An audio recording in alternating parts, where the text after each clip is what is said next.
Good morning, 316 youth. Sorry if I sound a bit croaky, I have literally just woken up, but I'm really excited to take you through a day in the life of me, of you to come along with me. So it's time to get ready. It's actually pitch black outside, but yeah, come along with me for the day and I hope you enjoy it. I am ready to take on the day. I normally like to do my devotional before I get ready so then I can just think over what I've read. I'm currently going through this, it's called Jesus Calling, and I love it. It's so good. It was actually gifted to me by a family friend, Jane, so if you're watching this, I don't know why you're watching this, but if you are, then love you and thank you for this. But I'm just always struck by how clearly God speaks to me through my devotionals and through the Bible. I think a lot of times, especially when I was younger, I thought God can only speak to us prophetically or through other people, but for a lot of Christians, the Bible is a big way that God delivers his message to us. He encourages us, he strengthens us and challenges us as well.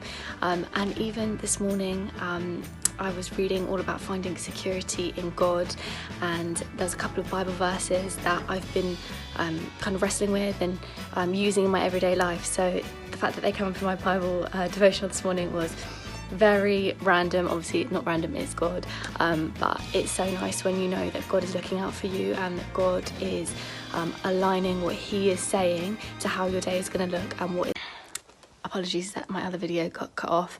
The reason for that is that one of my alarms rang and then it cut off the video, and anyone that knows me knows that I cannot wake up to one alarm. I have to set like 20. So I actually think it's good that that happened, because that is a very accurate depiction of what actually happens in my life. I can't remember what I was saying, but basically I've done my devotional and I'm going to think it over on the way to work. I normally like to pray about it, listen to some worship music. So let's go and get in the car. Meg, you have to be in the vlog. This is the hardest part about leaving for work. I have to leave my doggy. Welcome to my car, everyone. I tried putting it on the front thing with sellotape because I don't have a phone holder, sorry. But you are very precariously balanced in my dashboard, so let's all say some prayers that it stays there. I'll be honest with you guys, I was actually in two minds a bit about filming this video and doing this day in the life thing, because I've actually been finding lockdown quite difficult. Not always, some of it has been great and God has really just been with me through it, but it hasn't been the easiest, and I didn't want to be untruthful and I didn't want to paint this picture of an amazing life or, you know, having fun and always being happy, because that's just not how my life looks at the moment. But I decided to make this video because I want you to know that if you do feel disappointed and you do feel sad about lockdown or about things that happen in your life, that's okay and that's normal. And actually, when we look at the Bible, we see so many biblical characters who went through the same things. If you look at Jacob, it said that he wrestled with God. Like, I definitely would lose that. But he didn't wrestle away from God, he wrestled with God, and he went through things and later on in his life and he looked to God for answers. And you read the Psalms and things that David says, and he's like at the lowest of his low, like he's literally in the valley of the shadow of death, and he's still reaching out to God and saying, God, like, help me and be with me in this situation. And actually you can do that too, that we don't just praise God when our life is going amazing, but we ask God to come with us and sit with us in the difficult times as well.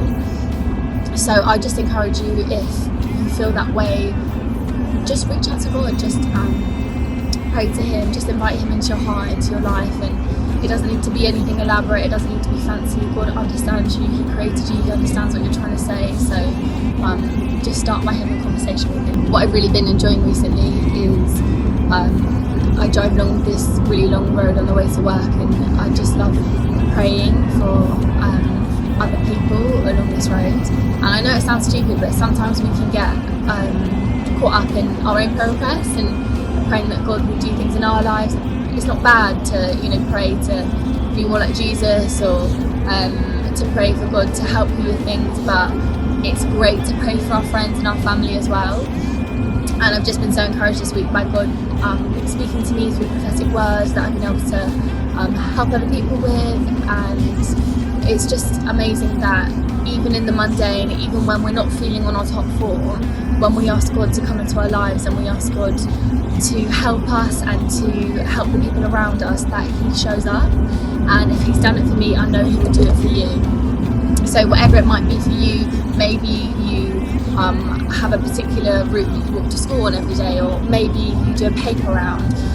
Maybe there's something for all of us that we do basically every day. Turn that into a time with God. Some people can spend hours in the morning praying and fasting and all that kind of stuff, and that's amazing and that's for them, and maybe you'll do that at one season in your life, but take the bull by the horns. You know, what can you do right now to make your daily life more in line with God and give Him more of your time? So I have just got into work. For those of you who don't know, I work in sales, I work in recruitment, and which is basically where you find people jobs, and I work with engineers and architects, and I absolutely love my job. I love it. So I'm very excited to get into the office and see what today has in store for me.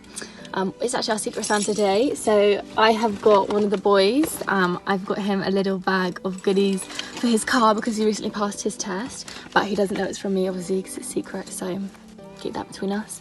But I will give you an update around lunchtime. Right guys, we have just picked up our Nando's Liv. Cheeky. And we're gonna go back to celebrate our Secret Santa. See you then. We forgot to film earlier. But we're about to leave the office. This is my friend Penny. So it's 6:30. I have just got home from work. I'm gonna grab some dinner and then I'll be FaceTiming one of my friends. But I hope you guys have enjoyed coming along with me today. Nothing too special, but that is just what my life is at the moment. So I'll be praying for you guys that God blesses you, that you go deeper with Him and you understand more of who He is. So stay safe and stay blessed. See you guys soon.